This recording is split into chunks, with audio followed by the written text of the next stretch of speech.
Hey guys, welcome to Chow's Rambling with Insights, episode number 5. So it's a little bit impromptu. As you can see, I'm not driving, picking up the kids, doing chores. I decided I wanted to make this video right now, but it's pretty crazy. You can see I'm a little teared up, right? I was just watching how hard Vegeta trains, like through a YouTube analysis video. I think by, what was that channel? Saiyan or something like that. Forgot what, it's a very good channel. I discovered it and I watched it. And I don't know why. I mean, it's Dragon Ball Z, right? Vegeta is one of the characters in Dragon Ball Z. And I'll, if you don't know who he is, I think this video will be less meaningful to you. But I don't even know how much I can go into explain, but I'll tell you why I got into tears. It's crazy. It's for something so silly like Dragon Ball Z, like a childhood anime comic book, and the training is not even that impactful usually. But I was just watching how, again, this Vegeta character who's okay, so the main character who is usually the strongest is Goku, and Vegeta is supposed to, like, he's the Prince of Saiyans, which is the same race as Goku, and so he's just supposed to be the strongest, but is not. Like, sometimes he gets really strong, but then he's always just not the strongest. And it talked about his training after the Namek saga, and he learned that Goku became what they call the Super Saiyan, which is a legendary warrior, and he felt really, really behind because he was supposed to be the strongest Saiyan in the world, and Goku surpassed him. And then he's just like training to figure out, like, what does even Goku look like as a Super Saiyan? How strong is that? And then suddenly this his old boss that terrorized him for like his entire childhood, Frieza, comes to Earth in a mechanical form that's supposed to be more stronger with his dad. And this random guy also turns Super Saiyan and then defeats like Frieza very easily. And Vegeta's like, he's so prideful, is like, dude, am I a joke, right? And then Goku shows up, and Goku turns Super Saiyan. So then it's now like two people who are Super Saiyans are just like doing it really easily, and Goku's just like, yeah, I can beat you with one finger. I'm like even stronger than you, Trunks. The other guy's Trunks, and literally Vegeta's like, wow, I'm a super joke. And Trunks is like, well, I mean, kind of spoiler alert, but really, like, this has been around for like 2 decades, right? 3 decades, right? But Trunks is like, in the future, y'all get killed. Vegeta is going to be dead, and that's not good. So Vegeta just learns about all that stuff, right? And he's like, wow, I've been training for, I think, 3 years, and I thought I was going to get killed by Frieza when I sensed Frieza coming to the planet. And now there's 2 people just like can easily kill Frieza, and it's just ridiculous. So he just feels way, way, way behind, and then he starts to train like hell. Okay, he knows Goku trained at 100 gravity, so 100 times gravity. Again, I want to give a little bit of context for those who don't know it. And they train. He wants 300 times gravity, 500. It kills him, and he did that for years. Okay, and he doesn't have Goku's senso being, so every time he trains himself till he almost dies, he needs like weeks and months to recover. That's how he bonded with Bulma, who he eventually marries. But Goku had this magical senso being where he could just like, oh, I'm almost dead, I eat it, and then he like gets fully recovered and he gets a boost.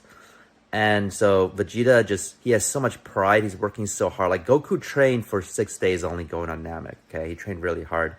Vegeta trained hard for years, every single day, to the point of death. And then he flew to another planet to train even more. And he got almost killed by this meteor rock. And he was just like almost giving up. He's like, what's the point of this? Like, and his philosophy, he teaches his son in the future that either you're the strongest or you become nothing, right? You become the strongest, become nothing. That's his philosophy. Like, only being number one matters. And so that's what he believes in, right? He's so competitive. Yet he is so hopelessly behind, like, 2 random people. Like, one is supposed to be like someone he thought was like way, way below him. And he started off being stronger against anyway, and then one is a random guy who turned out to be his son. Like, it's spoilers alert. And so yeah, and that's when he became Super Saiyan, and right after that, for a time being, he was actually the strongest on the show. So I don't know why. Like I watched it for like just like, hey, entertainment, a little bit fun, a little bit interesting, childhood memories. But then when I got to that, I was just, maybe it's like one of my attribute for empathy. This is, attribute is step 2 out of the 6 steps and 10,000 hours of play in my upcoming book. For those who don't know, it's going to be step 1 is finding your game. Step 2 is knowing your attributes. Step 3 is choosing your role. And step 4 is enhancing your skills. Step 5 is building alliances. Step 6 is achieving quests. Okay, so just letting you know that. And so his attributes, right? I have a empathy attribute, so I feel how much pain he's going through when he believes that either you're the strongest or you're nothing. And for years he was nothing. He was a joke. His life, he sacrificed everything in his life, training to the point that he's almost dying. Nothing else mattered. And he was still the loser. He was still nothing. He was still worthless. And he knew like he's probably gonna die because of this future prediction kind of thing. And yeah, and so when I felt that someone wanted to win so much yet was so hopeless behind and how much he's training for, I felt motivated and driven. It's like, hey, I wanna train hard too, I want to improve my skills, which is step 4 in the 10K HP process. And I want to slowly develop your attributes. So for those who don't know, attributes are things that you can't just take a class. It's not a skill you learn. You're either born with it, like you're taller, right? Or you have more perseverance.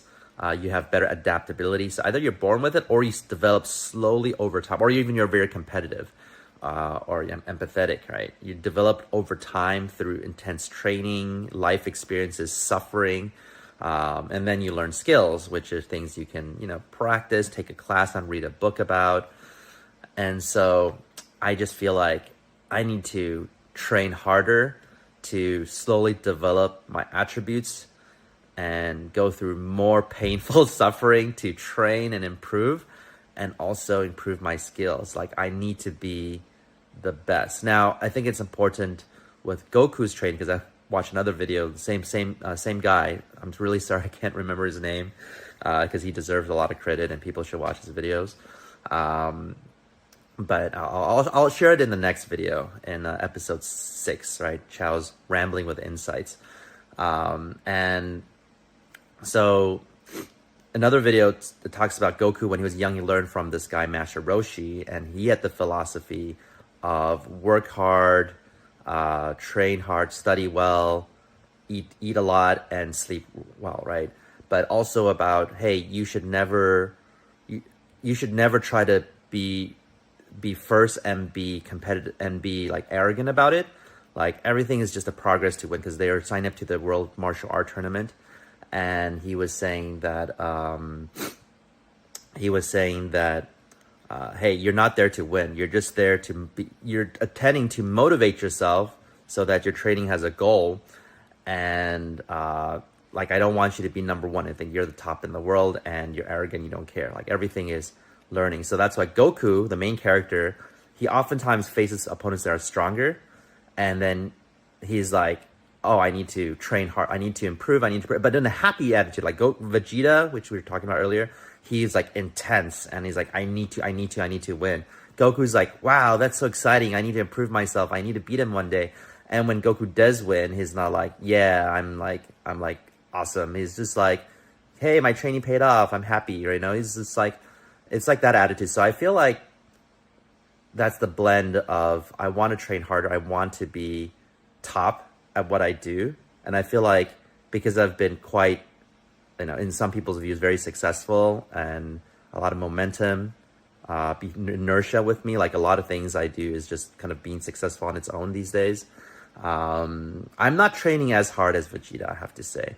I'm like not ever putting myself every day to enhance, improve myself, stretching my attributes and learning new skills. I need to be reading more books anyway. I need to I mean, because I watch Dragon Ball Z, right? It's like I need to be physically stronger, I think, even though I sometimes think, well, what's the point? I can lift heavy things, like all the heavy things I need to lift in my lifestyle. So we're not in a time where gigantic muscles give you a competitiveness in life. Yeah, and I don't need to attract anyone really. But I think it's good to be healthy, and it's good to have a goal and get there. So I think it just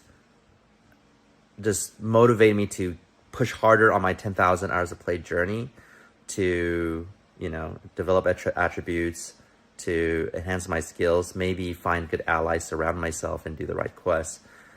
And I know this is probably going to be the least insightful episode of Rambling with Insights, because it's not even like, hey, here's like true insightful knowledge you should learn from the book. Like, I wanted to make this episode like, hey, here's some other cool real life game skills that change people's lives, that if you learn it, your life will change. Or, hey, this is how you understand your own attributes, right? That's very useful. Or how your identity roles are different. You have your aspiration role, your identity role, your occupation role, and your specialty role, right? These are all covered in the book. I wanted this episode to be more content focused, but honestly, this episode is just more rambling than insight. It's just me. I feel really touched about something. I was unexpectedly in tears, and to be honest, like, you see just some, I wasn't just like, oh, I'm tearing up. I had this like crunching face, sad, like I felt Vegeta's pain and training his decade so much that my face crunched up, and I was like, oh, into tears. You probably know what I'm talking about, right? Most people don't show that to others, but there's the teary face, and then there's the crunched up, like toddler crying face. I was in the toddler crying face, so a little embarrassing, but I'm being very authentic and real. I think that's one of my attributes, being pretty authentic and transparent. Yeah, so I just hope that this might motivate some of you too, to train hard, be the best, have a good attitude. Like, I still think happiness is so important. You don't want to be miserable like Vegeta. I think another video I talk about aim high, expect low, which is my life philosophy. I think maybe I'll do that in another video. But I think it's really fun to train hard, try to be the best, and dedicate your life to something. So I hope I'm getting a motivation boost. So hopefully, all of you who watch, maybe you'll find your own motivation boost and try to be the best at something. Because if you believe either you're the best or nothing, you don't have to be the best, but that pushes you hard, and that journey is what matters the most, right? The 10,000 hours of play, the 10,000 hours, the journey is what matters, not, because if you reach the top, that's the end of play, right? The play ends when you beat the game. So we don't care about the end, beating the game. We care about a life worth living, a game worth playing, a journey worth embarking, right? And you just train, you grow, you get better, and that is the game. So anyway, this is Yukai Chou, signing off.